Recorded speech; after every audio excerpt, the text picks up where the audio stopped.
श्रीमन्नारायण लक्ष्मी नारायण श्रीमन्नारायण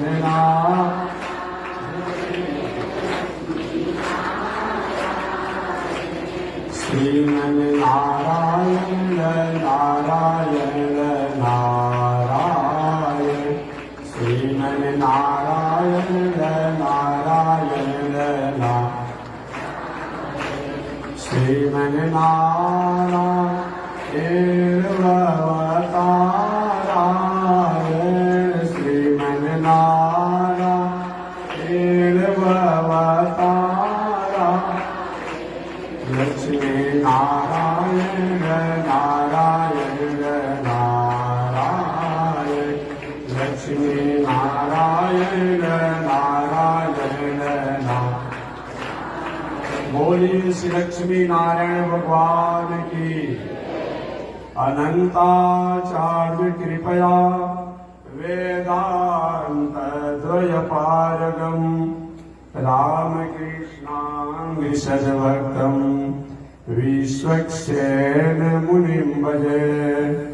काषायं यज्ञसूत्रं शुचिवपुषि तथा चोर्ध्वपुण्ड्रं च बाले यस्यास्ते दक्षहस्ते कलिकुमतिगिरीन्द्रेन्द्रवज्रं त्रिदण्डं संसाराग्नि प्रशान्त्यै मृतजलममलं दारुपात्रं पवित्रं श्रीविश्वक्सेन सूरे पदकमलयुगं श्रेयसे संश्रयामि। लक्ष्मीनाथसमारम्भां नाथयामुनमध्यमाम् अस्मदाचार्यपर्यन्तां वन्दे गुरुपरम्पराम्। नारायणाय विद्महे वासुदेवाय धीमहि तन्नो विष्णु प्रचोदयात्। महालक्ष्म्यै च विद्महे विष्णुपत्न्यै च धीमहि तन्नो लक्ष्मी प्रचोदयात् तन्नो लक्ष्मी प्रचोदयात्। परमाराध्य श्री लक्ष्मी नारायण भगवान नित्य वंदनीय पूज्य गुरुदेव श्री त्रिदंडी स्वामी जी महाराज के जुगल चरणों में कोटिशः नमन। भगवत भागवत आचार्य कैंकर्य पारायण महानुभाव पावन भूमि पर पावन कथा को निवेदन किया जा रहा है। पावन कथा प्रसंग अंतर्गत निवेदन किया गया था पिछले दिन नैमिषारण्य का क्षेत्र है। 1000 वर्षों तक चलने वाला धार्मिक आयोजन किया गया है। उस आयोजन की अगुवा श्री सौनक जी महाराज हैं। उस आयोजन में 88,000 संत महात्मा लोग उपस्थित हैं। व्यास पीठ पर व्यास जी के शिष्य रोमहर्षण सूत के पुत्र उग्र सर्वासुत जी व्यास पीठ को शोभा बढ़ा रहे हैं। श्री सौनक जी ने सूत जी से पूछा, हे सूत जी,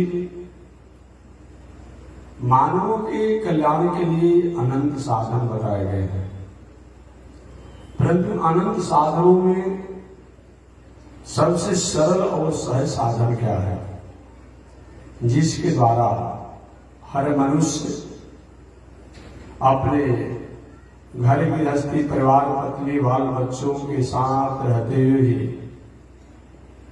उन परमात्मा से अपने संबंध को जोड़ सके, जिन परमात्मा के द्वारा इस संसार में हम भेजे गए।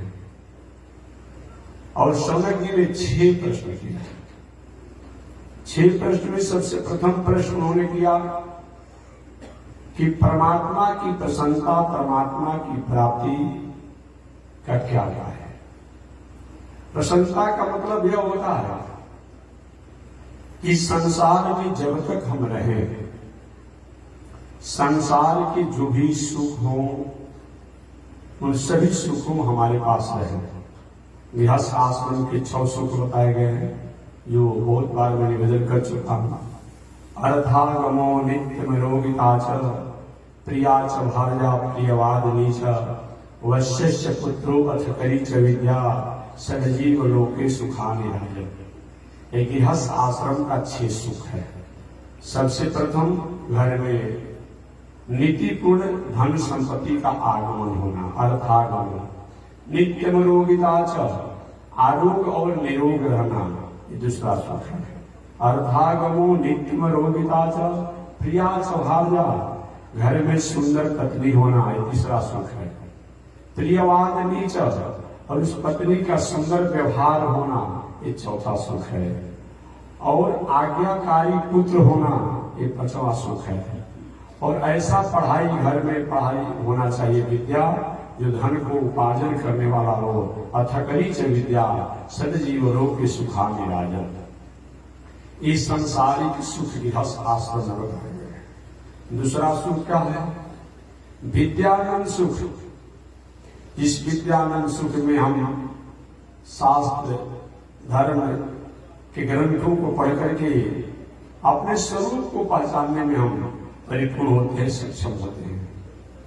आपने कभी विद्यापति जी का पढ़ा होगा, गंगा जी का, या और जब अलग अलग कवियों का आपने पढ़ा होगा। गंगा जी का जब वर्णन करने लगे तो उन्होंने क्या कहा? बड़ सुख सार पवन तुम्हें तीरे क्षण सुभग सुभग वह नीरे जिमी कर जब तप जोग ध्याना इत्यादि। हे गंगा जी, मैं आपसे यही प्रार्थना करता हूं, या मेरी यही प्रार्थना है, आप की नदी के किनारे जो पंछियां रह करके आपकी कलकल मिनाद को सुनते रहते हैं, आपकी लहरों के जल के बूंदों को पान करके और अपने को कृतार्थ मानते हैं, तो मैं भी चाहता हूं आपसे अलग न रहूं। इस प्रकार ये विद्यानंद है। उस विद्यानंद में पूरी दुनिया की स्थिति को, पूरी दुनिया के सिस्टम को, व्यवस्था को अपने लेखनी के द्वारा या अपने शब्दों के द्वारा आनंद का अनुभूति किया जाता है। जैसे हम लोग जब 15 अगस्त और 26 जनवरी को झंडा फहराते हैं तो क्या कहते हैं? ऊंचा सदा रहे झंडा हमारा। तो क्या करते हैं? हमारे भीतर से आनंद आता है, हमेशा आनंद आता है कि हमारा झंडा जो है यह ऊंचा रहना चाहिए। ये क्या है? विद्यानंद है, जिसके द्वारा, शब्दों के द्वारा हमें आत्म आनंद की अनुभूति होती है। राष्ट्र, प्रकृति, संस्कृति, सभ्यता, मानवता कि हम संबंध हमारा जुड़ता है, वो विद्यानंद है। और तीसरा आनंद क्या है? ब्रह्मानंद। ब्रह्मानंद क्या है? जिस आनंद के कारण इस दुनिया का आनंद जो है उदास लगता है, जिस आनंद के कारण इस दुनिया का आनंद उदास लगता है, उसका नाम क्या है? ब्रह्मानंद है। जिस आनंद में हो जाने के बाद, इस संसार में सब कुछ होने के बाद भी वो हमें नीरस लगता है, वह ब्रह्मानंद है। गौतम बुद्ध की धन संपत्ति, ऐश्वर्य की कमी नहीं थी। गौतम बुद्ध को पत्नी भी विवाह हो गया था, पत्नी भी थी।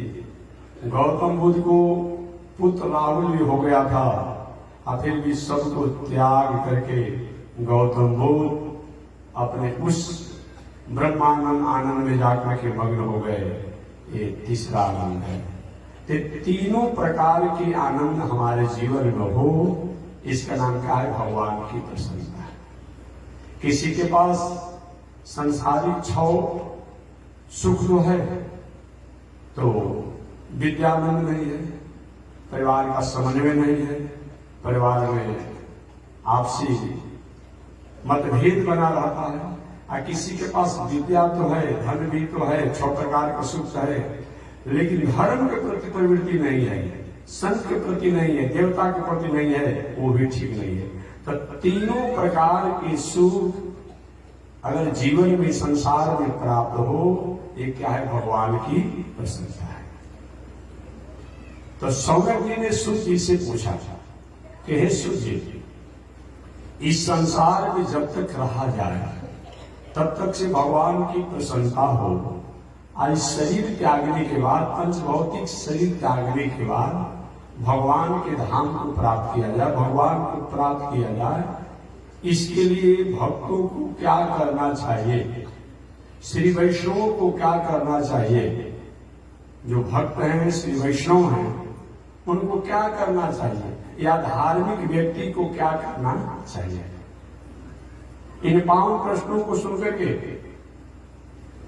श्री सूत जी ने कहा कि जो भगवान को प्राप्त करना चाहता है, उनको भले ही तन कहीं पर हो, व्यवहार कहीं पर हो, परंतु अपना मन, अपना बुद्धि, अपना चित्त उन परमात्मा में लय कर ले, उन परमात्मा से लगाए रहे। यही मानव जीवन का शरणार्थी है। एक कोई जरूरी नहीं कि हम शरीर को भी हमेशा मंदिर में बैठाए रहेंगे, नहीं नहीं नहीं। एक कोई जरूरी नहीं है कि हम अपने तन को हमेशा परमात्मा में ही लगाए रहेंगे। जो संसारिक है तो संसार की व्यवस्था में रहना पड़ेगा, लेकिन तन को संसार में रखने के बाद भी अपने मन को, अपने बुद्धि को, अपने चित्त को उन परमात्मा से जुड़े रहेंगे। व्यवहार भी हम दुनिया से करेंगे, व्यवहारिक दिनचर्या भी दुनिया से रहेगी, लेकिन हमारा मन, बुद्धि, चित्त जो है उन परमात्मा से लगे रहेगा। उपनिषद की कथा आती है, एक बार किसी मन को समझाने के लिए, इसी मन को समझाने के लिए, बुद्धि को परमात्मा में लय करने के लिए, चित्त को परमात्मा में लय करने के लिए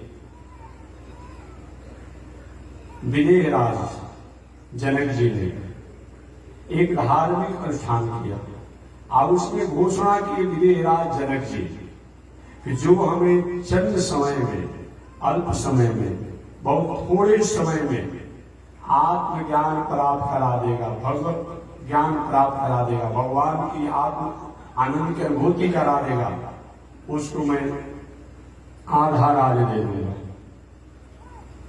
इसी आनंद की प्राप्ति के लिए कोई बद्री नारायण जाता है, कोई मुक्ति नारायण जाता है, कोई वृंदावन जाता है, कोई अयोध्या जाता है, कोई काशी जाता है, कोई बक्सर जाता है, कोई नवरात्र व्रत करता है, कोई सिद्धार्थ व्रत करता है, कोई छठ करता है।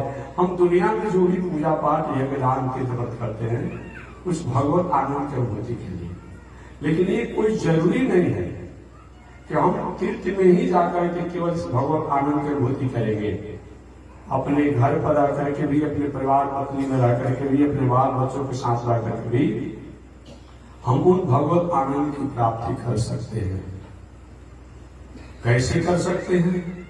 इसी के लिए विदेह राज जनक जी ने एक धार्मिक संसद का आयोजन किया, धार्मिक सभा का आयोजन किया, धार्मिक सत्र का आयोजन किया और घोषणा किया जो हमें चंद मिनट में, अल्प समय में हमें भगवत प्राप्ति करा देगा, भगवत ज्ञान करा देगा, उसको मैं आधा राज दे दूंगा। बहुत से लोग आए, कोई कहा कि आपके निमित्त में यज्ञ कर देता हूं, ठीक है। कोई कहा कि चलिए मैं आपके तीर्थ कराऊंगा, कोई कहा कि मैं आपके लिए पाठ कराऊंगा, कोई कहा कि मैं आपके लिए स्वाध्याय कराऊंगा। अलग अलग लोगों ने अलग अलग तरीका से विदेह राज जनक जी को आत्मज्ञान प्राप्ति के लिए उपाय बताया, परंतु विदेह राज ऐक्य मत पर नहीं हो पाए, एक मत पर नहीं हुए क्या करना चाहिए। उसी समय उस सभा में घूमते फिरते हुए एक संत आ गए, जिन संत का नाम अष्टावक्र जी। अष्टावक्र गीता भी है, कभी आप लोग पढ़ना चाहिए, बहुत आत्मज्ञान की बात है। अष्टावक्र गीता, अष्टावक्र जी आ गए।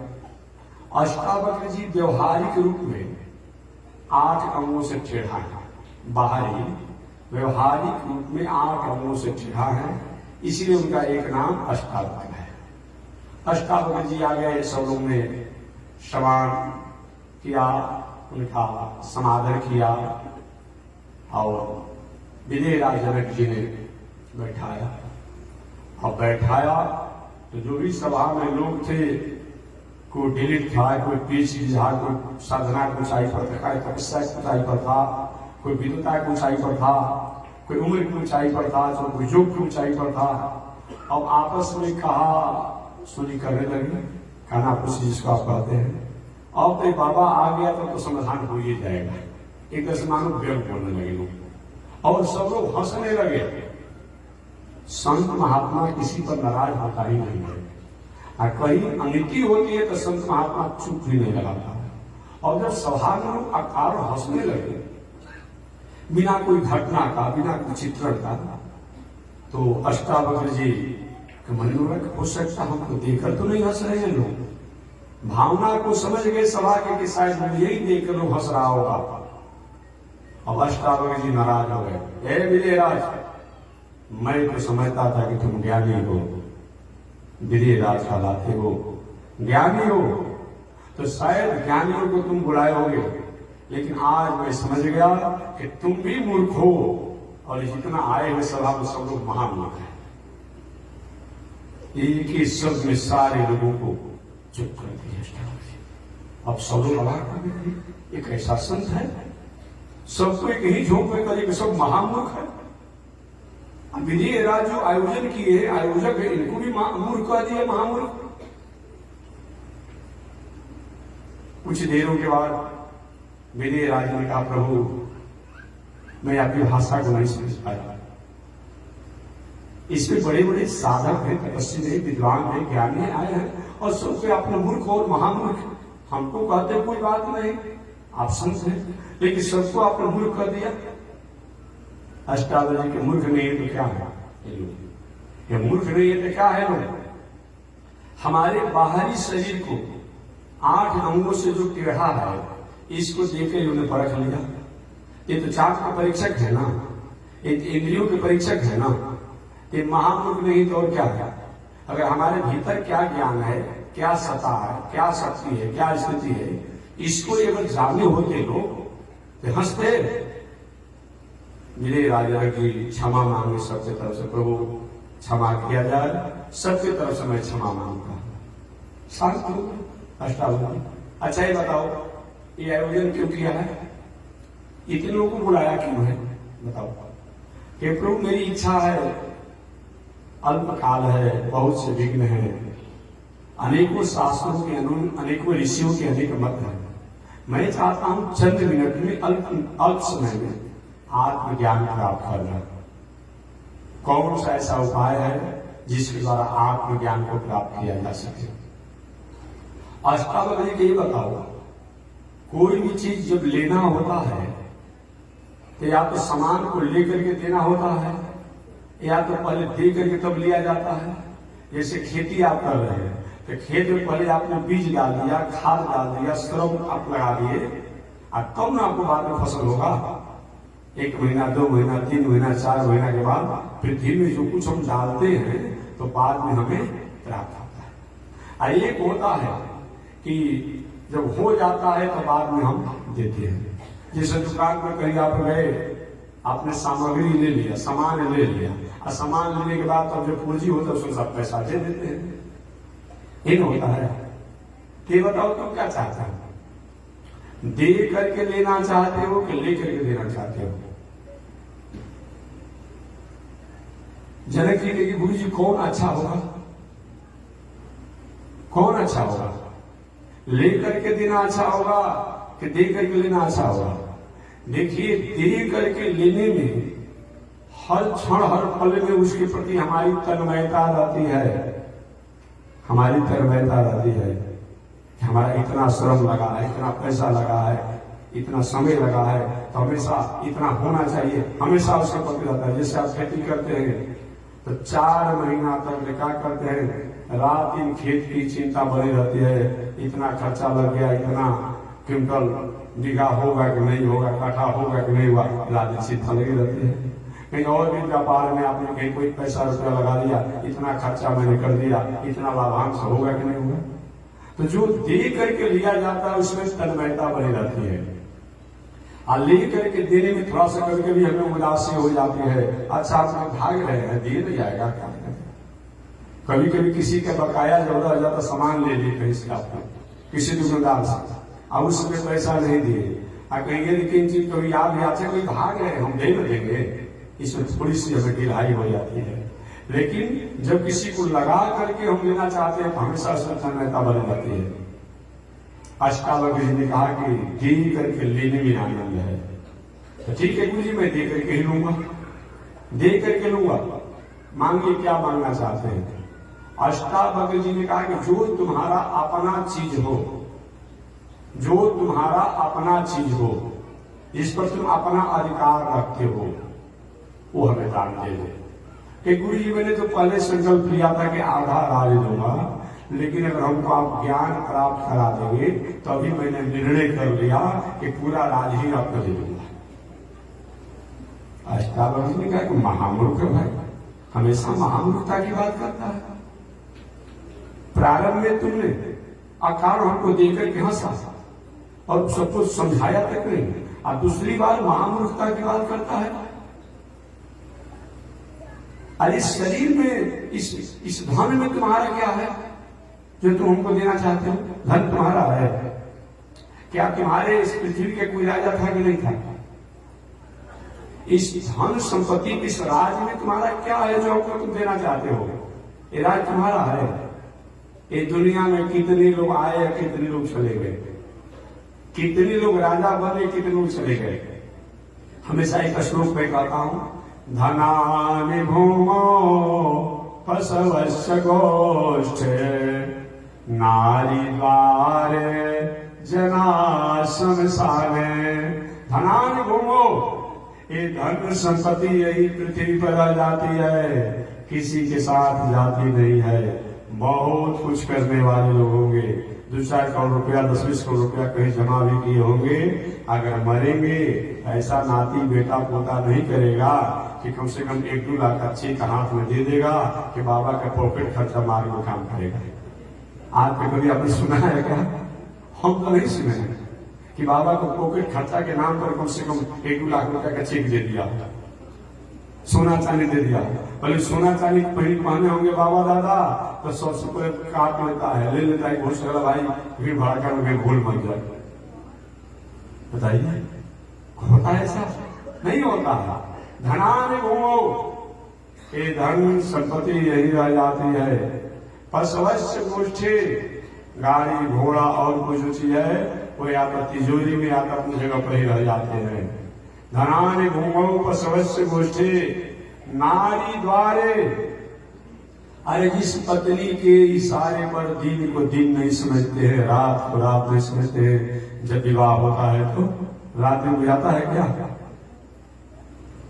1-2 बरस तो रात दिन बुझाता है कि कब रात बीत गया कब दिन बीत गया। देव जी कहते कि सिट डाउन, जी हाँ अभी बैठ गया, स्टैंड अप खड़ा हो जाओ, देख लेंगे। उसी के इशारे पर 1-2 वर्ष रहते हैं, और उसके बाद जब 1-2 बाल बच्चा हो जाता है तो थोड़ा सा अब बच्चा के प्रति प्रेम हो जाता है, पत्नी से थोड़ा सा स्नेह कम हो जाता है, उस बेटा के प्रति प्रेम हो जाता है। पत्नी बहुत प्रेम करने वाली होगी तो आपके जाने के बाद घर के द्वार पर रोती रोती रुक जाएगी, आगे नहीं जाएगी। बंधुजन कहेंगे, परिवारजन कहेंगे, स्त्रियों को शमशान पर जाना मर्यादा नहीं है, वही विश्वास वही रो करके स्त्री रह जाती है। धनानि भूमो पशवस्य गोष्ठी नारी द्वारे, नारी जो है घर के द्वार पर रह जाती है। जना शमशाने, अरे बंधु जो है, जिस बंधु जनों के साथ हम रहते हैं, ये बंधु क्या करते हैं? ये शमशान तक जाते हैं, जब तक हमारी अर्थी, जब तक हमारा लाश उस लकड़ी पर रख न दी जाती है, आग से जब तक उसमें धूप धूप करके जला न दी जाती है, तब तक हमारी ही चर्चा होती रहती है। बताओ, कोई साथ किसी का जाता है? 10 बजे फोन किया रात में, 11 बजे तक बात किया, अब 12 बजे रात्रि में चला गया। इस जीवन का कोई भरोसा है? हमारी आपकी चर्चाएं होती रहती है शमशान पर और कहीं और लोग कहते, बताओ कोई साथ किसी का जाता है, उसमें कोई चला का जाए, काहे नहीं जाता है? अगर अच्छा काम किए तो अच्छे कर्म की गठरी जाती है, अब बुरा काम किए तो बुरे कर्म की गठरी जाती है। क्यों नहीं जाता है? जस और अपजस। अगर हमने अच्छा काम किया है समाज के लिए तो जस की गठरी जो है हमारे साथ जाती है, और बुरा काम किए है तो अपजस की गठरी साथ जाती है। पापी आदमी मर गया, ठीक हो गया, गांव को परेशान करके रखा था, ये अपजस की गठरी है। अगर कोई धर्मात्मा आदमी है, समाज के जनहित में बेचारा चला तो गया, एक बहुत नेक आदमी था, जब कोई बुलाता था खड़ा हो जाता था। यही तो है, जस की गठरी जाती है या अपजस की गठरी जाती है। और जो यहाँ भी छोड़ करके जाता है वहां तो ठीक है, यहाँ भी जस और अपजस की गठरी छोड़ करके जाता है। धनानि भूमो पशवस्य गोष्ठे, नारी द्वारे जना शमशाने। बंधुजन शमशान तक जाते हैं, और जिस परिवार, जिस भाई, जिस पुत्र के लिए हमने बेईमानी, शैतानी, नीति अन्याय किया, वो भी अब सोचता है कि चलो जो होने वाला था तो हो गया।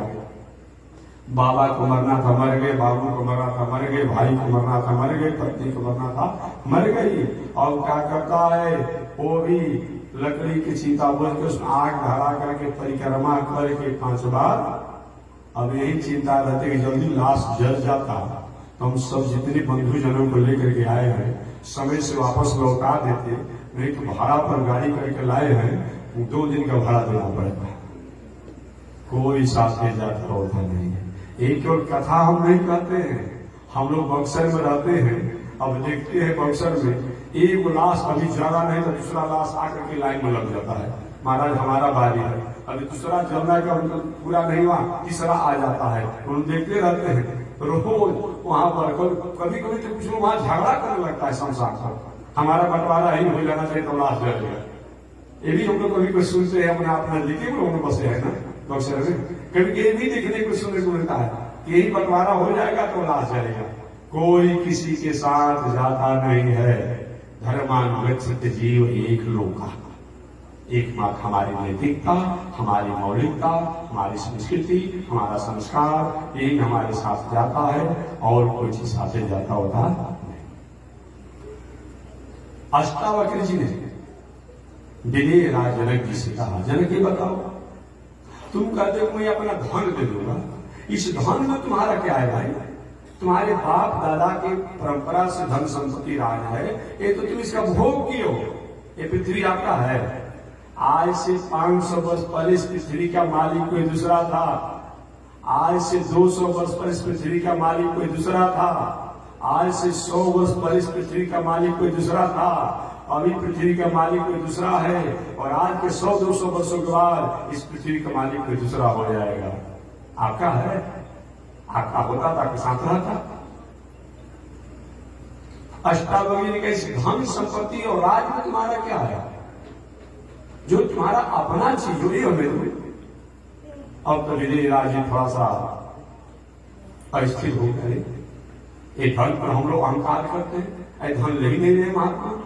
फिर महाराज ठीक है, जब धन नहीं देंगे ना तो हम तन आपको दे रहे हैं। पुनः महामूर्ख जैसा बात किया, ये तन में तुम्हारा क्या है? ये तुम्हारा तन है, ये तन तुम्हारा है।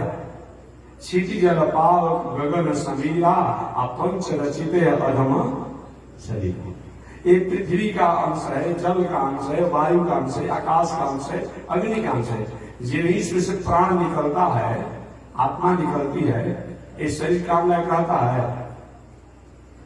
जो शरीर जो घर में 50 वर्ष रहा, जिन्हीं आत्मा निकलता है, होता है कि शरीर से दुर्गंध दे रहा है, जल्दी घर से बाहर कीजिए।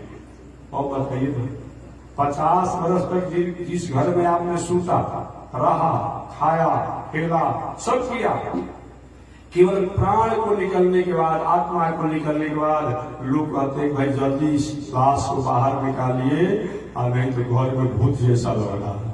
अब आप भूत हो गए आत्मा को निकलते ही। आत्मा को निकलते ही ये शरीर भूत हो जाता है, लाश हो जाता है, मुर्दा हो जाता है। अष्टावक्र ने कहा इस शरीर में तुम्हारा क्या है? इसके अलावा बेटा कहता है कि हमारा है, पत्नी कहती है कि हमारा है, भाई कहता है कि हमारा है, माता कहती है कि हमारा बेटा है, हमारे अंश है, पिता कहते हैं कि हमारे हैं। इतना झगड़ा लू संस्कृति देना चाहते हो? इस शरीर में किसी का अंश है क्या? सब कहता है कि हमारा है, हमारा है, हमारा है। एक ऐसे मैदान में ही लूंगा तो विदेह राजी कहे कि गुरु जी तो आपको जो मांगना हमें मांगिए, वो हमें समझ में नहीं आ रहा है, और हमें समझ में नहीं आ रहा आप क्या मांगना चाहते हैं। तो अष्टावक्र क्या मैं जो मांगूंगा उसको आप देंगे? जरा की सोचिए, हो सकता है कुछ और धन संपत्ति मांगे होंगे, दे देंगे। हाँ गुरु जी जो आप मांगे वो मैं दूंगा, हमें आत्मज्ञान चाहिए। तो अष्टावक्र जब देना चाहते हैं तो अपना मन जो है, अपना बुद्धि जो है, अपना चित्त जो है अपने दान दे दीजिए। और मन बुद्धि चित्त जब दान देने के बाद जब बचता क्या है? कुछ नहीं बचता है। अवाक रह गए कि गुरु जी मैं दिया। तो यही आत्मज्ञान है। हम व्यवहार दुनिया से करें, बात समझिए, हम व्यवहार दुनिया से करें, हम कर्म दुनिया में करें, खेती, व्यापार, नौकरी, अध्ययन, अध्यापन, परिवार, पत्नी, बाल बच्चों के साथ रहे, ये कोई बंधन नहीं है। लेकिन अपना मन, अपना बुद्धि, अपना चित्त उन परमात्मा से हम हमेशा संबंध जुड़े रहे। ये हो गया तो हम घर में रह करके आत्म शांति को प्राप्त कर सकते हैं, आत्म आनंद को प्राप्त कर सकते हैं। इसी के नाम है आत्मज्ञान। इसी के नाम का है आत्मज्ञान। साधारण भाषा में आत्मज्ञान शब्द है शुद्ध शब्द में, लेकिन देहाती भाषा में आत्मज्ञान का अर्थ है ये आत्मज्ञान है। हम इस संसार में रहे, संसार बंधन का कारण नहीं है। हमेशा मैं कहता हूं कि संसार बंधन का कारण नहीं है। संसार को अपना मान लेना कि हम ही और हमारा है, यही बंधन का कारण है। नौका को जल में ही रहना चाहिए।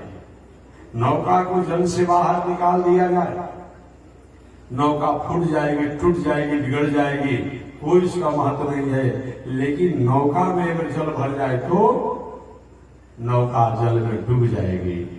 नौका जल में ही रहेगी, लेकिन नौका में जल नहीं होना चाहिए। अगर जल हो भी जाए तो निकाल कर पात्रों से बाहर फेंक दीजिए। हम संसार में ही रहेंगे।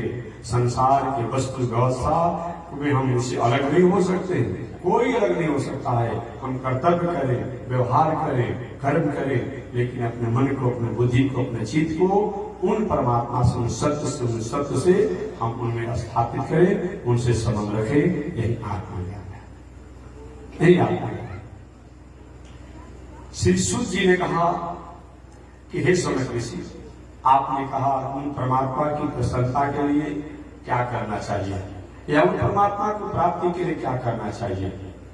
तो जब तक इस संसार में रहे, संसार में तीनों प्रकार के सुख हमें प्राप्त हो, और शरीर त्यागने के बाद उन परमात्मा से हमारा संबंध हो, उन परमात्मा की प्रसन्नता हो, उनके रूप को हम प्राप्त करें, इसके लिए हमें शरणागति करना चाहिए।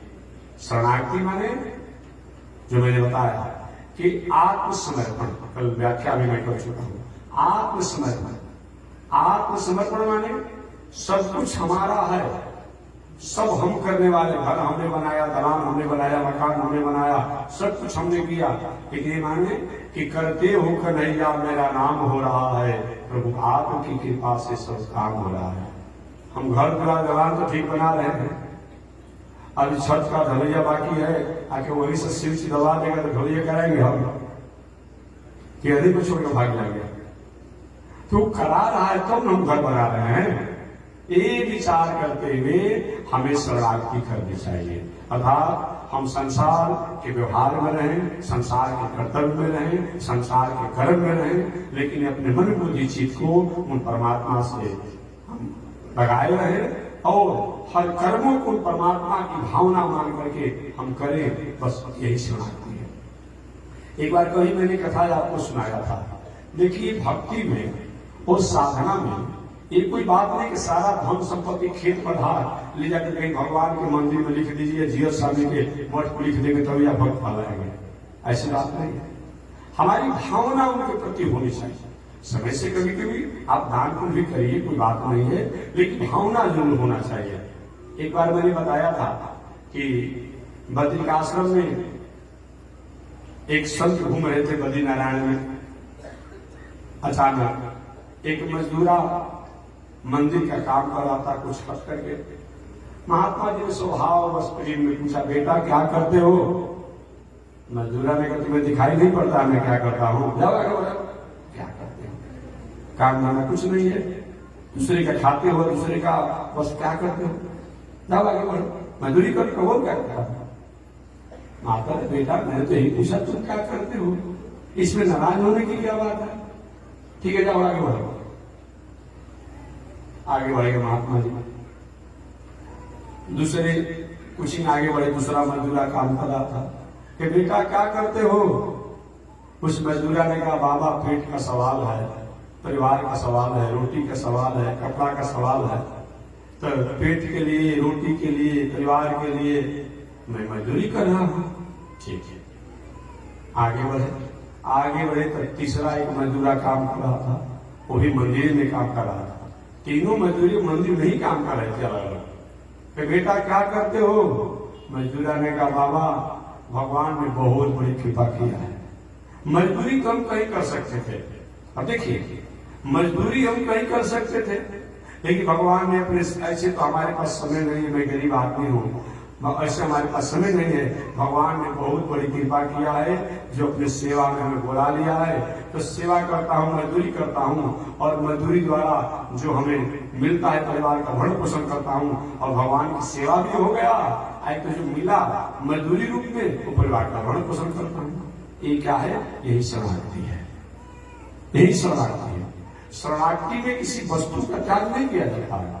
प्रकृति में समर्पण में वस्तु को त्याग की बात नहीं आती है कि घर द्वार दलान मकान सब छोड़ देंगे तो बहुत बड़ा त्यागी बाबा कहलाएंगे। अगर जंगल में रहने से ही कोई संत बन सकता, तो जितना बाघ, सिंह, घोड़ा, बालू, भांग, जब सब क्या रहते हैं? जंगल में रहते हैं। और जितना अपराधी होते हैं सब जंगल में छुपे रहते हैं, सारे कहलाएगा हो? नहीं नहीं नहीं नहीं, जंगल में रहिए तो, या चाहे ऐसे रहिए तो, हमारा उद्देश्य अगर हमारा लक्ष्य ठीक नहीं है तो हम जंगल में रह करके भी हमें कोई मतलब नहीं। हमारा उद्देश्य और लक्ष्य ठीक है तो हम घर परिवार हर जगह रह करके हम जंगल जैसा ही मंगल को प्राप्त करते हैं। यही सवाल है आत्मसमर्पण। जब तक आत्मसमर्पण शरणागति नहीं हो पाती है, तब तक से भगवान की प्रसन्नता नहीं होती है। तो श्री सूत जी ने कहा कि हे सौनकी, भगवान को प्रसन्न करने के लिए सबसे प्रथम है शरणागति। जब तक इस संसार में जिंदा रहें, हम जो भी कर्म करें परमात्मा का मान कर करें, और इस शरीर त्यागने के बाद उन भगवान को प्राप्त करने की लालसा होना, इच्छा चाहिए। आगे सौनक जी ने पूछा, ऐसा किसी ने किया क्या? कौन ऐसा भक्त है? तो उन भक्तों में नाम आता है प्रहलाद जी का। प्रहलाद जी के जीवन में जितना आपत्ति विपत्ति आया है, कोई विचार कर सकता है? जिस पिता ने, पिता होता आत्मा वही जाए थे पुत्र, जिस पिता ने उस प्रहलाद अपने पुत्र प्रहलाद को मारने के लिए कभी अग्नि से जलाया, कभी सड़कों से बसवाया, कभी हाथी के पैरों से कुचलवाया, कहीं जल में फेंका, कहीं पहाड़ से फेंका, क्या नहीं किया, फिर भी प्रहलाद जी हर परिस्थिति में उसको स्वीकार करते रहे। जिसमें प्रहलाद के पिता हिरण्यकश्यप का वध नरसिंहावतार भगवान द्वारा हो गया। भगवान नरसिंहावतार ने प्रहलाद जी से कहा कि क्षण अपने में अपराध, बेटा प्रहलाद मेरे अपराधों को क्षमा करो। ऐसा कभी आपने सुना है क्या? भक्त जो है भगवान से क्षमा मांगता है, लेकिन भगवान भक्त से क्षमा मांगते हो ये तो कभी कभी सुनने में आता है। भगवान क्या कहते हैं, क्षंतव्यो में अपराध, बेटा प्रहलाद मेरे अपराधों को क्षमा करो। अरे भाई, भगवान कौन सा अपराध कर दिए कि प्रहलाद से क्षमा मांग रहे हैं? भगवान कहते अपराध यही मेरा है, इतना तुम्हें परेशान किया गया, कष्ट दिया गया, सताया गया, अब फिर भी तुम मार्ग से विचलित नहीं हुआ और दूसरे को परेशान भी नहीं किया, उस कष्ट को सहता रहा। अतः हमें आने में देर हुई लेकिन प्रतीक्षा तुम करते रहा, इसलिए क्षंतव्यो में अपराध। दूसरी बात, आज कहीं अभी शिवरात्रि सावन आया है ना, सावन में कितने लोग का नियम है कि एक महीना हर सोमवार को जल चढ़ाएंगे, किसी को नियम है कि पूरे सावन भर एक महीना जल चढ़ाएंगे, सबका अलग अलग नियम है। लेकिन ये आप जानिए कि अगर कोई मनौती कोई किया हो, अगर कहीं नहीं पूरा हुआ तो कितने छोड़िए, क्या सावन भादों में रखा हुआ है, आज 12 वर्षों से जल चढ़ा रहे शंकर जी का, एगो हमारे घर तक नहीं बनवाए, एगो गाड़ी तक फोर व्हीलर व्यवस्था में, क्या पूजा करना है? इतने परेशान हो जाते हैं, इतने परेशान हो जाते हैं। लेकिन धन्य है प्रहलाद जी, इतना परेशानी होने के बाद भी कभी भगवान को दोष नहीं दिए। हमेशा एक दार्शनिक बात में कहा करता था, कोई भी व्यक्ति को अपने से पीछे के पौधान पर जो लोग हैं उनको जरूर देखना चाहिए। अपने से पीछे के पौधान के व्यक्तियों को जो हम देखते हैं, पीछे जो है हमसे धन में, बल में, पद में, प्रतिष्ठा में, मान में, सम्मान में, शिक्षा में जो पीछे है, और उनकी तरफ मैं देखता हूं और सुनता हूं, तब होता है कि भगवान ने हमारे साथ बहुत बड़ी कृपा किया है। और केवल हम आगे की तरफ देखते हैं, केवल हम आगे की तरफ देखते हैं, इसमें कभी कभी धन जन पद प्रतिष्ठा आने पर हमें अहंकार हो जाता है। इसलिए आप आगे बढ़ने के लिए आगे तो देखिए, लेकिन पीछे आगे बढ़े हैं वो हमारा हमेशा बरकरार बना रहे, नुकसान न हो। उस आगे बढ़ने की धन संपत्ति पद प्रतिष्ठा जो मिला है, इसके द्वारा कहीं हम मिसयूज मत कर दे, कहीं दुरुपयोग मत हो, कहीं इसके द्वारा हम भटक न जाए, इसके लिए पीछे भी देखिए कि हम पहले क्या थे, हमारे पीछे कौन कौन लोग हैं। तो ऐसा होता है कि कितना भी धन हो, बल हो, पद हो, इस हम कहीं गलत मार्गों में नहीं जाते हैं, गलत मार्गों में नहीं जाता। इसीलिए एक जीवन में होना चाहिए। तो प्रहलाद जी सब कुछ होने के बाद भी किसी को दोषी नहीं ठहराए। और अंत में तो यहाँ पर जब भगवान प्रहलाद जी से कहे बेटा वर मांगो, भक्त तो बहुत देखा गया लेकिन तुम्हारे जैसा नहीं देखा गया, वर मांगो। प्रहलाद जी कहे प्रभु अगर वर देना चाहते हैं तो सबसे पहले तो वरदान नहीं दीजिए कि मेरे पिताजी की अधोगति नहीं होनी चाहिए। आज साधारण पिताजी डांट देते हैं तो हम 15 दिन बोलते नहीं, 1 महीना बोलते नहीं, कोई भोजनों बंद कर देता है पिताजी का बाबा का। प्रहलाद जी का वरदान मांगते हैं, प्रभु अगर आप वरदान देना चाहते हैं तो मेरे पिता का जो लाश पड़ा है आपके द्वारा मारने से, ये मेरे पिता की अधोगति नहीं होनी चाहिए। भगवान ने कहा बेटा तुम्हारे जैसे पुत्र होने के बाद भी और तुम्हारे पिता की अधोगति होगी, जो तुम्हारे पिता द्वारा शरीर से जो व्यवहार किया गया था इसका दंड को मिल गया। अब इनको अधोगति की कहां से बात है? कुलम पवित्रमो जननी कृतार्था वसुंधरा भागवती च धन्या देशे च लोके पितरोपि धन्या। कुलम पवित्रम, वह कुल पवित्र हो जाता है, खानदान पवित्र हो जाता है, पृथ्वी पवित्र हो जाती है और माता पवित्र हो जाती है। जैसा कुलम, इस घर में भगवान के भक्त हो जाते हैं तुम्हारे जैसा, अतः तुम्हारे पिता की अधोगति नहीं होगी। दूसरा वरदान मांगो। तो प्रहलाद जी के दूसरा वरदान दे दीजिए, दूसरा वरदान दीजिए कि आज के बाद मेरे कुल खानदान के लोगों को आप मृत्यु दंड नहीं देंगे। भगवान ने कहा प्रहलाद ये तो बड़ बहुत कठिन तूने मांग लिया, और तुम्हारे कुल खानदान के लोग उपद्रव करेंगे और हम मारेंगे नहीं। लेकिन चलो तुमने बहुत तपस्या साधना किया है, ये भी वरदान मैं दे रहा हूं। एक मेरा शर्त रहेगा, मैं प्राण दंड तो नहीं दूंगा, प्राणवध तो नहीं करूंगा, लेकिन अनुशासन करूंगा, अनुशासन करूंगा। यही कारण है कि प्रहलाद जी के पुत्र कौन है? बलि है ना, बलि है, दैत्यराज बलि है। उसी दैत्यराज बलि के पुत्र बाणासुर हुआ। तो जब देवता लोग गए भगवान के पास, प्रभु अब दैत्यराज बलि द्वारा अब हम लोग पलायन हो गए हैं, अब हम लोग के बस की बात नहीं है, स्वर्ग तो चला ही गया, दैत्यराज बलि द्वारा ले लिया गया, दैत्यराज बलि द्वारा स्वर्ग को ले लिया गया। अब भविष्य में भी कोई उम्मीद नहीं है और हम जीते जी मरने वाले हैं, हमारी सहायता आप करिए, और नहीं तो हम इस दुनिया में जीते जी मर रहे हैं, अब कहीं कहीं नहीं है।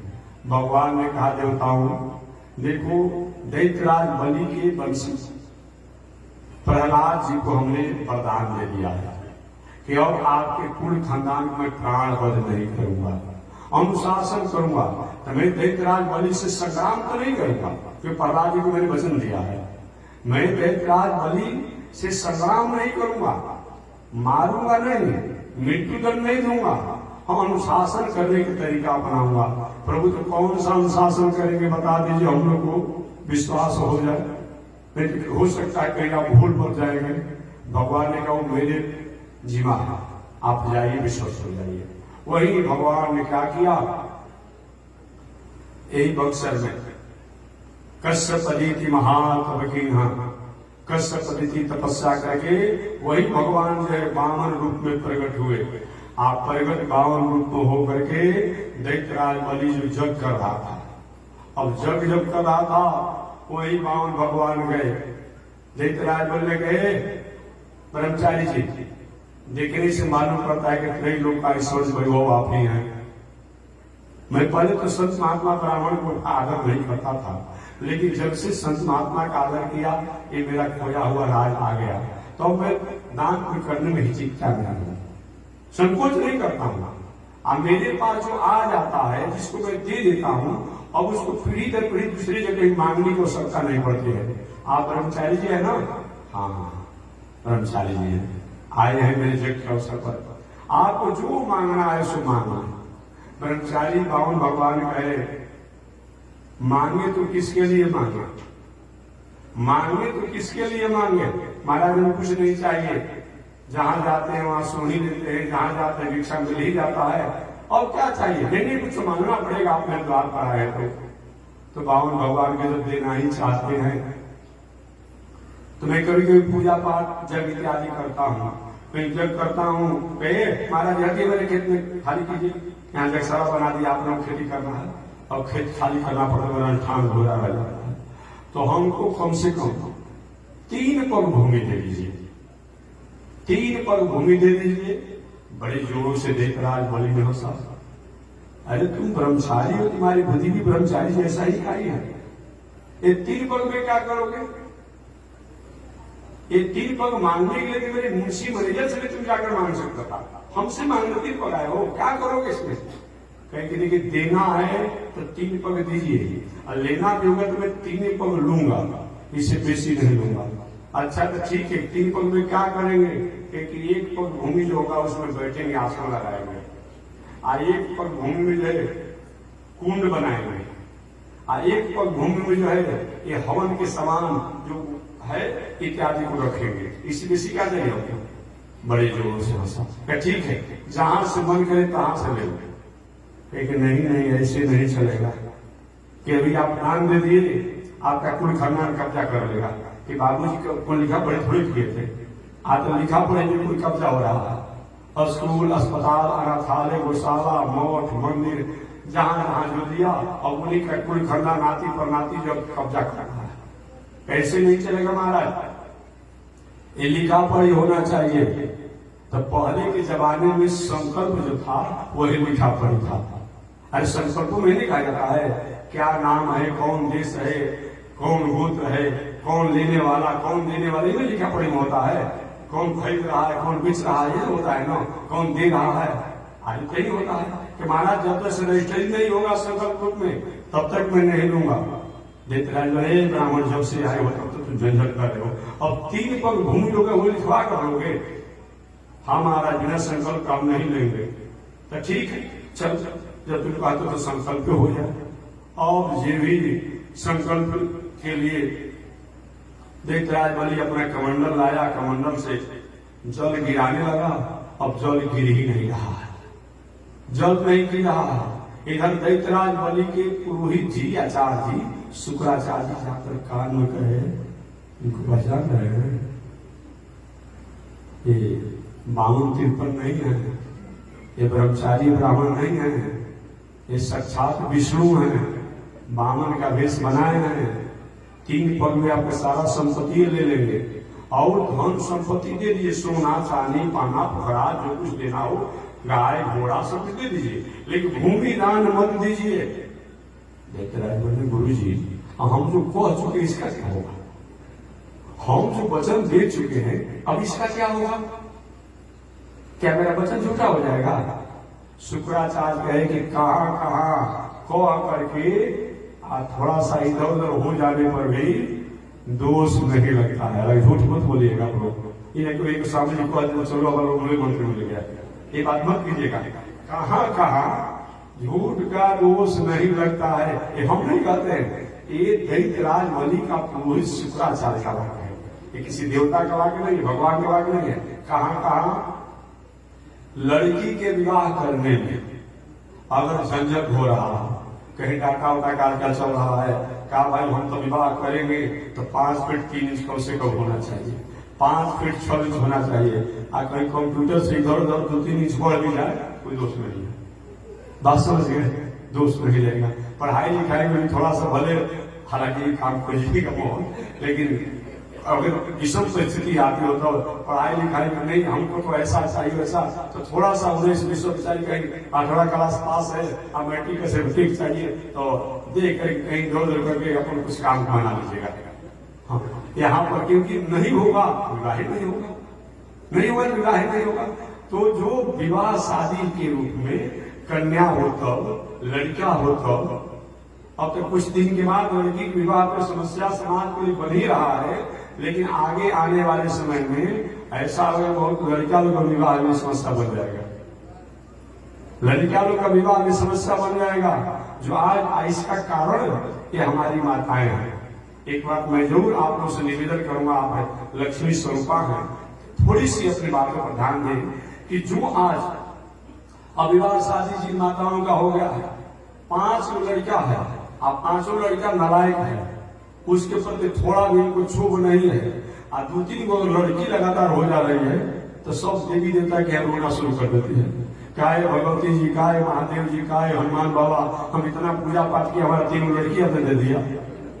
लड़का चाहे नालायक कहीं नहीं हो, लेकिन 5 गो 6 गो 10 गो जितना लड़का हो कोई बात नहीं, और लड़की अगर हो जाए तो रोने लगती है। नहीं नहीं नहीं, अब इसके लिए तो आज का नया वैज्ञानिक तकनीकी द्वारा अब गर्भे में से लड़की को कटवा दिया जा रहा है, गर्भपात करा दिया जा रहा है, बहुत बड़ा अपराध है। ऐसा हो रहा है समाज में, राष्ट्र में। एक दिन ऐसा समय आएगा कि लड़कियों का विवाह करना तो समस्या हो ही गया है, लेकिन लड़कों का विवाह करना भी समस्या हो जाएगा। लड़की नहीं रहेगी तो कहां से विवाह होगा। इसीलिए ऐसा माताएं तुम्हारा अधिकार है, एक काम को मत होने दो, जितना लड़का में प्रसन्नता रहती हो वो तो लड़की में भी पसंद रहो तुम अपने आप में, क्योंकि वो लड़की 2 गो 4 गो 5 गो जो होते हैं अपने भाग से आती है। अच्छा हमको बता दीजिए, कभी आप किसी घर में 10-20 को लड़की हो, मान लीजिए, कभी कोई व्यक्ति को आपने देखो व्यक्ति लड़की के विवाह करके कहे दिवालिया हो गया, नहीं दिवालिया नहीं हुआ, थोड़ी समस्या डाउन हो जाती है, लेकिन ऐसे बहुत से लोग खान पान रहन सहन उठन बैठन बिगड़ने का बहुत से लोग दिवालिया हो जाते हैं।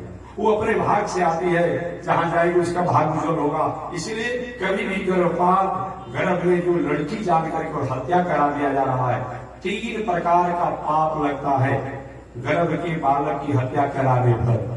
एक तो गर्भ के बालक को समाप्त किया गया तो एक पाप हो गया, दूसरा गर्भ के बालक जो होता है वो देवी देवता के समान होता है, वो भी दोष लगा, और तीसरा कुल खानदान का अपना आप हुआ, वो भी दोष लगा। जीव की हत्या किया, चार प्रकार का दोष लगता है। और जो गर्भ के बालक बालिका को हत्या कराता है, मरवाता है, गर्भपात कराता है, अगले जन्म में उनको बंध्या होना पड़ता है। बात समझिए? कितना भी महाराज जी आशीर्वाद दे दे, कितना भी देवी देवता का पूजा कर लीजिए, लेकिन वो मुश्किल भी बाल बच्चा के रूप में जन्म नहीं लेगा। इसीलिए ऐसा मत कराइए। जो ऐसा कराता है इस पर विचार करना चाहिए, ये नहीं होना चाहिए। तो चलिए मैं आगे प्रसंग में चलता हूं। शुक्राचार्य जी ने कहा कि ब्रह्मचारी जी हैं, ये साक्षात विष्णु है, सब धन संपत्ति ले लेंगे। कि गुरु जी हमने जो कहा इसका क्या होगा?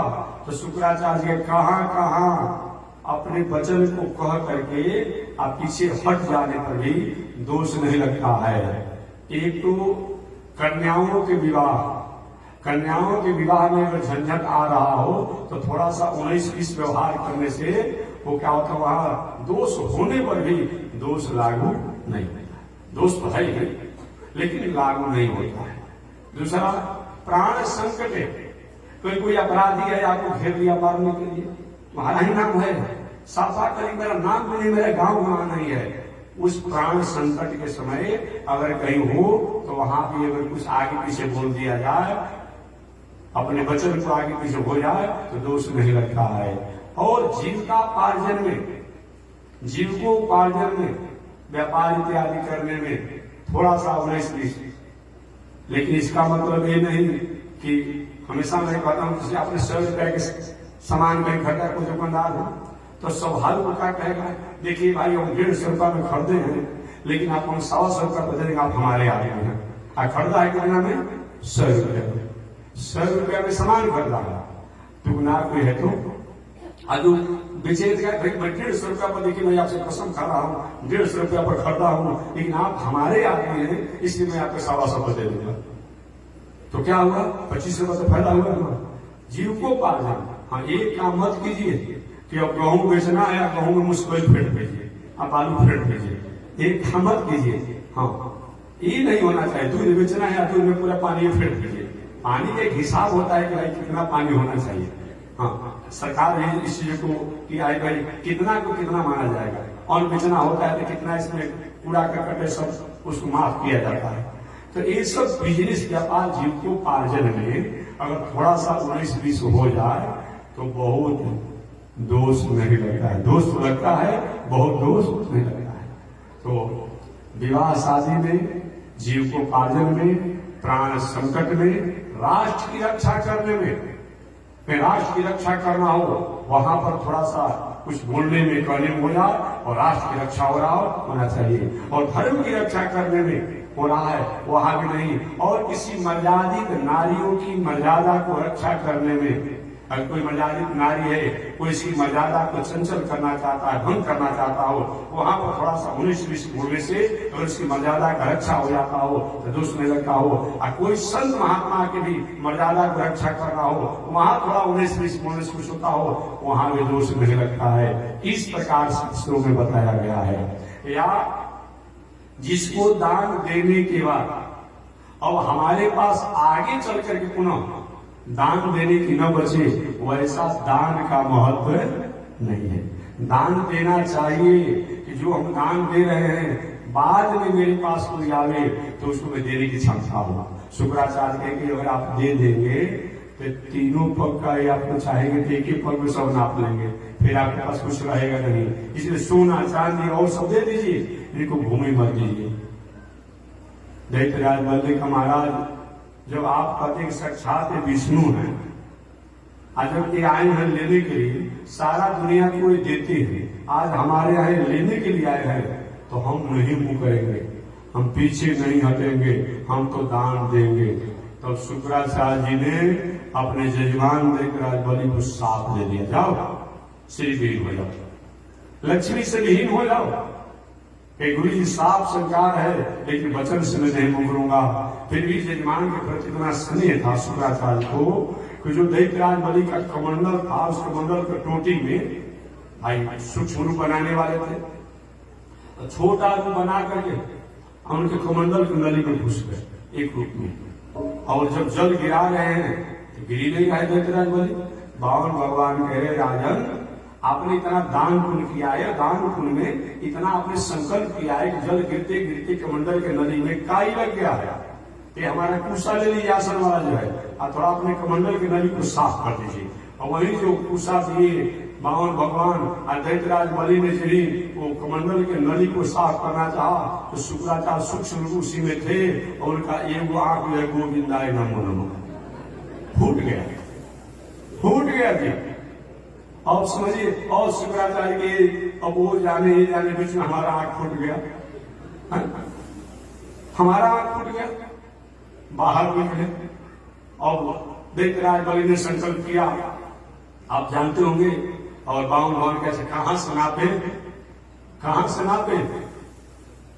हो गया भाई, कर्मचारी जब से तुम आया है शरारत कर रहा है, अब 3 पर भूमि नापने के तुमसे पूछ के नापोगे, तो उन्होंने ताव में बोल दिया दैत्यराज, यही से नाप लीजिए ना। अब बावन भगवान जो है क्या किए, दंडी कवि के नाम को भी विद्वान लोग जानते होंगे, एक दंडी कवि ने बहुत इसके बारे में कहा है। अब जमी के नाप लीजिए, और बावन भगवान विराट रूप बना लिए और एक ही पल में पृथ्वी से लेके ब्रह्म लोक तक नाप लिए। उसी समय तो ब्रह्मा जी उनके पैरों को धोकर बावन भगवान के अपना कमंडल में रखे थे, वही विष्णु पादुक की एक गंगा है। अब बाद वही ब्रह्मा के कमंडल की जल जो है स्वर्ग लोक में आई तो स्वर्ग पगा हो गई, और वही स्वर्ग से भगीरथ शंकर जी की जटा में आई तो जटा संचरी कहलाई, और वही शंकर जी के जटा से जब हरिद्वार में आई तो वही गंगा जी कहलाई, और वही गंगा जी आते आते जाकर सागर मिल गई तो गंगा सागर बन गया। इस प्रकार एक पग नाप ली, एक पग में ऊपर नापा गया और दूसरा पग में नीचे रसातल तक नाप लिए, एक पग बाकी रह गया। बावन भगवान का है, जो दान दे करके अब पूरा नहीं करता है उसको अधोगति होता है। पूरा करो का महाराज हम क्या जानते थे कि आप आएंगे 52 रुपये नापने के लिए इतना बड़ा विशाल बना लेंगे, तो हम कहां से दे कि नहीं तो दंड होगा। तो वही भगवान ने क्या कि उनको बंधन में बांध दिया, दैत्यराज बलि को बंधन में बांध दिया। उस समय दैत्यराज बलि की पत्नी विंध्यावली आई और विंध्यावली ने कहा महाराज जी दासी आपसे कुछ प्रार्थना करना चाहती है, बोल क्या करता है। अच्छा ये बताइए, केवल दान देने वाले के लिए ही नियम लागू है कि दान लेने वाले का नियम लागू है? और कोई जानता हो कि किसी के पास 1000 रुपया दान देने की क्षमता है और उसके पास कहीं 5 लाख का दान कहीं मांगता हो, तो क्या मांगने वाले को नियम लागू नहीं होगा? ये मेरे पति तो आपको कर्मचारी समझकर कहे कि और मांग लिए, लेकिन आप तो जानते थे कि हम जब नापने लगेंगे तो दूसरे पग में सारा जमीन हम नाप लेंगे, तो 3 पग आपने मांगा क्यों? तो जो जान करके किसी की औकात से अधिक मांगता है उसका क्या होता है? अब तो बावन भगवान चुप लगा गए। देखिए जब भी हमारा राष्ट्र मुक्ति को प्राप्त किया है, ये माता जी को कार्य किया है, और जब ये राष्ट्र हमारा में हरास हुआ है, इनकी थोड़ी सी कमजोरी दिखा हुआ है, याद रखिएगा। अब समझिए, अब दैत्यराज बलि बंधन में है, लेकिन बावन भगवान को अपने वचनों में बांध दिया विंध्यावली ने। बावन भगवान के ठीक है, अभी तो 3 पग पूरा करना पड़ेगा, आगे जो कहोगे मैं मानूंगा। दैत्यराज बोले कि प्रभु एक बात मैं आपसे करना चाहता हूँ, एक बात यही मैं करना चाहता हूँ कि भूमि बड़ा होता है कि भूमि का मालिक बड़ा होता है? भगवान ने भूमि का मालिक बड़ा होता है, स्वामी बड़ा होता है। तो अभी आपने मेरे भूमि को नापा है ना, अभी तो स्वामी मालिक में बाकी हूं, मेरे शरीर को नाप लीजिए। वही बावन भगवान, लेकिन एक शर्त है, जैसा भेष बना करके आए थे वैसे ही भेष में नाप लिए। अभी तो 2 पग में तो आपने पूरा दुनिया नाप लिया। वही बावन भगवान अपने छोटे रूप में हुए, दैत्यराज बलि को जब सिर से गर्दन तक नाप ले उतने में पूरा हो गया। विंध्यावली महाराज मेरे प्रश्नों का क्या होगा? जो किसी की औकात जानते हैं कि उसकी औकात से अधिक मांगता है, उसको क्या होता है कि देवी तुम चाहते क्या हो बताओ? कि नहीं, मेरे प्रश्नों का जवाब देना होगा। बावन भगवान के चलो मैं तुम्हारे बातों से मैं जो कहूँ उसको मैं मानूंगा कि महाराज यही कि आप जो हमारे पति अभी आप चाहते क्या है? बावन भगवान के मैंने देवराज इंद्र को वचन दिया था कि मैं संग्राम को दैत्यराज बलि से नहीं करूंगा, लेकिन मैं राज आपको दिलाने का प्रयास करूंगा। तो मैंने वचन दिया है देव इंद्र को, तो उनको राज आप छोड़ दीजिए, और जब अगला मनवंतर आएगा तो मैं उस समय जो इंद्र रहेंगे उनको हटा करके और आपको राजा बना देंगे, और आप अपने मूल जन्मभूमि चले जाइए। कहाँ जाए महाराज? अपने रसातल लोक में जाइए, सूतल लोक में जाइए। वही दैत्यराज वाली सूतल लोक में अपने पत्नी के साथ चले गए। विंध्याचल के महाराज आपके साथ में रहेगा क्या चीज? आप हारे हैं, ये दुनिया के लोग जाने, इसके लिए आपको भी मेरे साथ चलना होगा। ठीक है, मैं चलूंगा। क्या करना है वहां पर? क्योंकि आप जब हमारे पति या हम घर से बाहर आवे या बाहर से भीतर जाए, आप द्वार पर दर्शन देते रहिए। भगवान का तुम्हारा पहरेदार बन जाए ना, इन तुम घर में पहरेदार नहीं, लेकिन आप दर्शन देते रहिए। इसीलिए पावन भगवान एक स्वरूप से नित्य द्वार नित्य बलि के द्वारे बामन रूप खड़े, वो बामन रूप में भगवान हमेशा खड़े रहते हैं। बहुत दिनों तक ये चलते रहा, और बहुत दिनों चलने के बाद एक बार लक्ष्मी जी दैत्यराज बलि के यहाँ जाकर के दासी बन गई। क्या बन गई? दासी बन गई सेवा करने के लिए। अरे भादों का, भादों में आता है, भादों में रक्षा कब आता है? सावन आता है।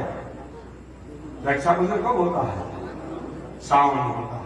तो सावन में, सावन पूर्णिमा होता है ना, सावन पूर्णिमा के अवसर पर वही लक्ष्मी जी ने दैत्यराज बलि से कहा कि मैं आपकी बहन हो गई, और बहन जब हो गई तो मैं आपके हाथों में रक्षा बांधना चाहती हूँ। बांध दो। वही रक्षा लक्ष्मी जी ने दैत्यराज बलि के हाथों में रक्षा बांधा, और रक्षा जब बांधी तो लक्ष्मी ने कहा कि बहन अगर रक्षा बांधी तो भाई से कुछ लिया जाता है। दैत्यराज बलि से कही मांगो, क्योंकि दूसरा कुछ नहीं मांगना है। ये आपके जो नौकर बनकर द्वार पर पहरा दे रहे हैं, ये मेरे स्वामी जी हैं, मेरे पति देव हैं, इनको आप मुक्त कर दीजिए, ये भगवान को मुक्त कर दीजिए। वही लक्ष्मी जी ने बावन भगवान को एक स्वरूप से मुक्त कर दिया, और तब लक्ष्मी जी उन बावन भगवान को लेकर के अपने लोक में आई। इस प्रकार मैं निवेदन करना चाहता। एक बात इसी के साथ और मैं निवेदन करती हूँ।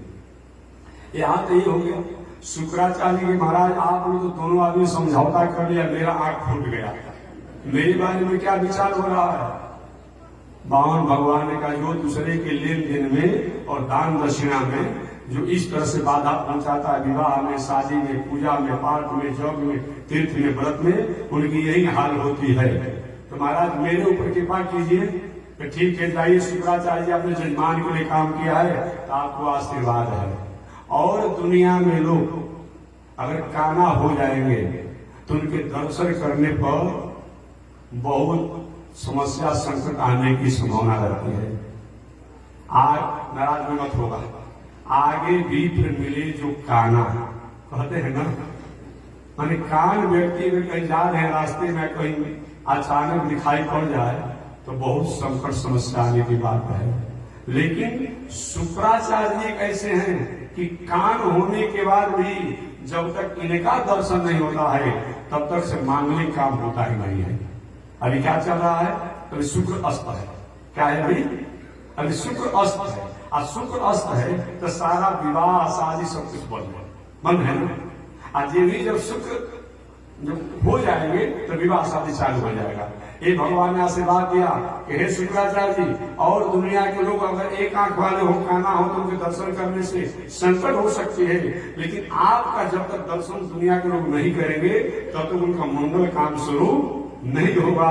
यही कारण है कि शुक्राचार्य जी जब सुख उदय होता है तब विवाह शादी इत्यादि सब काम मंगल होते हैं, और जब अस्त रहते हैं तो सारा काम बंद रहता है। आज शुक्राचार्य एक आंख वाले हुए हैं।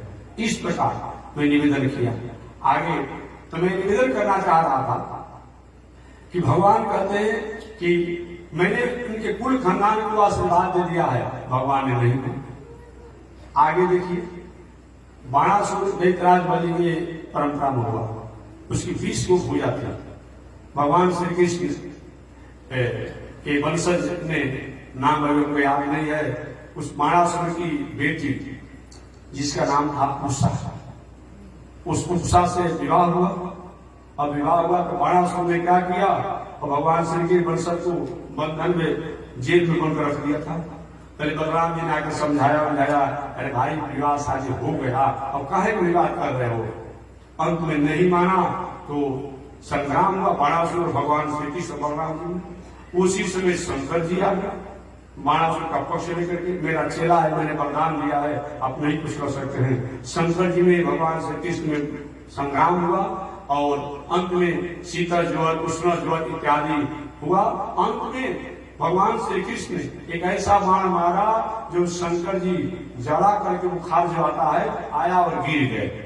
अंत में भगवान ने कुछ देर के बाद उनके स्वरूप में लाया, स्वस्थ किए। शंकर जी ने कहा, प्रभु मैं जानते भी अनजान हो गया था, मेरे को क्षमा किया जाए, आप मेरे स्वामी हैं, लेकिन मेरा एक चेला है, इसको मैंने वरदान दिया है, इसको ऐसा न किया जाए। भगवान ने आप अभी वरदान दिए हैं, ऐसे कुल खानदान कहलाते हुए वरदान दिया है कि तुम्हारे कुल खानदान को मैं बद्ध नहीं करूंगा, कोई गलती करोगे तो तुम पर अनुशासन करूंगा, इसलिए आप जाइए कैलाश। शंकर जी चले गए, बाणासुर की 18 भुजा काट करके और 2 भुजा छोड़ दिए, वही बाणासुर। तो मैं कहना चाह रहा था कि प्रहलाद जी ने कहा, प्रभु आज के बाद मेरे कुल खानदान के लोगों को बौद्ध मत कीजिएगा। भगवान के वरदान तो बहुत कठिन तुमने मांगा, लेकिन चलो पूरा करूंगा। यही कारण है कि दैत्यराज बलि से भूमि मांग लिए, बाणासुर को 18 भुजा काट करके छोड़ दिए, लेकिन प्राण बल नहीं किए। तीसरा वरदान प्रहलाद जी मांगो, तो प्रहलाद जी तीसरा वरदान नहीं दे दीजिए कि आपके चरणों में मेरी भक्ति बनी रहे।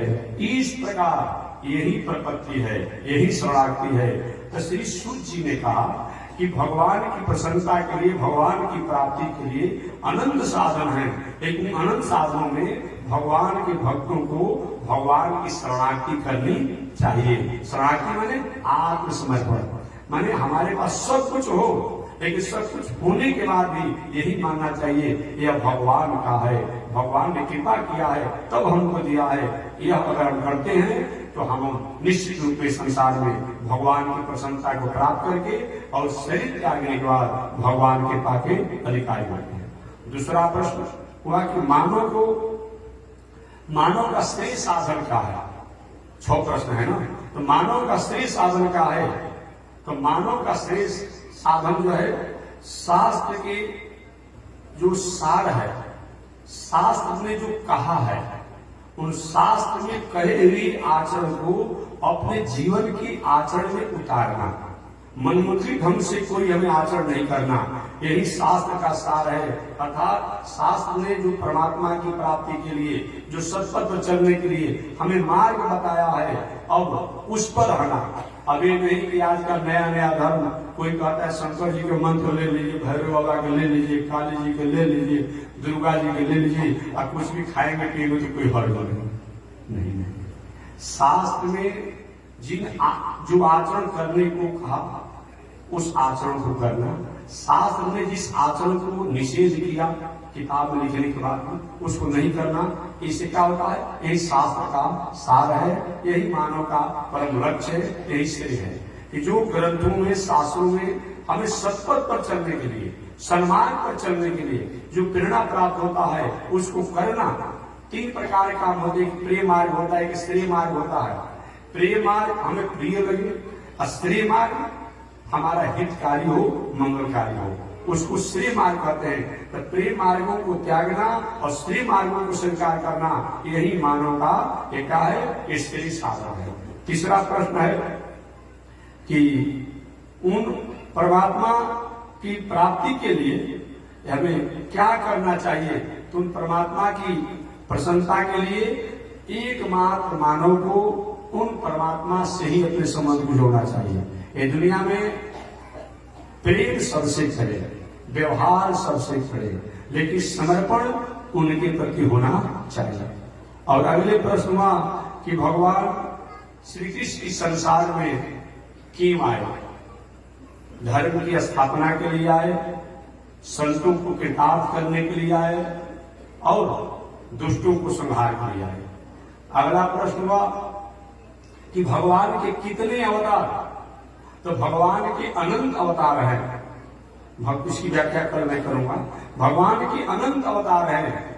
उन अनंत अवतारों भगवान ने रामावतार, कृष्णावतार, वामनावतार, नरसिंहावतार को अनुकूल करके और जगत का उपकार किया।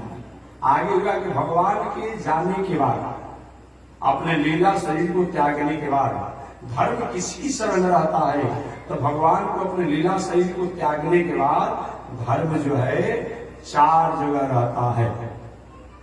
एक तो एक भगवान की कथा में, चाहे राम कथा के रूप में हो, गीता कथा के रूप में हो, भगवत कथा के रूप में हो, माने भगवत कथा, भगवत और भागवत कथा में वो धर्म रहता है। और दूसरा, जहां भगवान के धाम है वहां रहता है, चाहे अयोध्या और विकासम हो इत्यादि हो। और तीसरा, जो भगवान के भक्त हैं उनमें रहता है। और चौथा, जहां उनकी चर्चा होती रहती है वहां रहता है। इस प्रकार इन 6 प्रश्नों को हमारे सूत जी ने शौनक जी के सामने निवेदन किया। तो शेष चर्चा अगले दिन मैं करूंगा कि आगे वो भगवान श्रीमन नारायण की प्रसन्नता के लिए कौन कौन उपाय है, भगवान के कौन कौन अवतार है, उस अवतार में भगवान ने क्या किया, शेष चर्चा अगले दिन आज इसी के साथ वाणी मेरा। श्रीमन नारायण लक्ष्मी नारायण, श्रीमन नारायण लक्ष्मी, श्रीमन नारायण नारायण नारायण, श्रीमन नारायण नारायण लक्ष्मी नारायण नारायण नारायण, लक्ष्मी नारायण नारायण नारायण। बोलिए श्री लक्ष्मी नारायण भगवान की, विश्व जगदाचार्य श्री त्रिदंडी स्वामी महाराज की। हरि ओम। शांति शांति शांति।